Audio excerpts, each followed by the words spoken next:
مولاي صل وسلم دائما أبدا على حبيبك خير الخلق كلهم.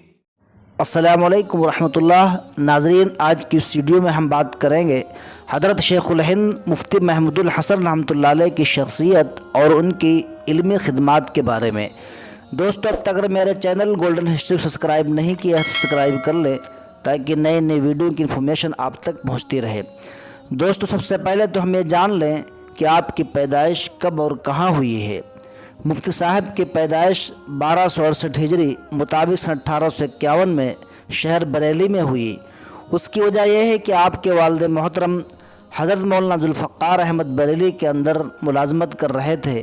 6 سال کی عمر میں قرآن کی تعلیم شیخ الہند رحمۃ اللہ علیہ نے مولوی عبداللطیف سے حاصل کی اور عربی اور فارسی کی کچھ کتابیں مولوی کفایت اللہ سے پڑھی. جب آپ 15 سال کے ہوئے سن 1866 میں، جس وقت اکابرین دیوبند مولانا قاسم وغیرہ دارالعلوم کی بنیاد رکھنے مصروف تھے.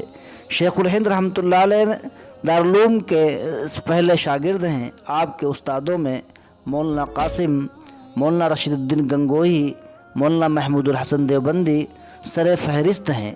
استاد بھی محمود، شاگرد بھی محمود، اللہ کا نظام ہے.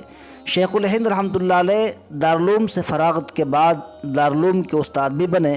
آپ کی علمی خدمات شیخ الہند رحمۃ اللہ علیہ دارالعلوم کے استادوں میں سر فہرست ہیں اور صدر بھی رہے. بہت سے آپ کے جید شاگرد ہوئے اور جمعیت کے صدر بھی بنے اور اعلیٰ درجے کے بزرگ بھی. آپ کی شخصیت کسی تعارف کی محتاج نہیں ہے.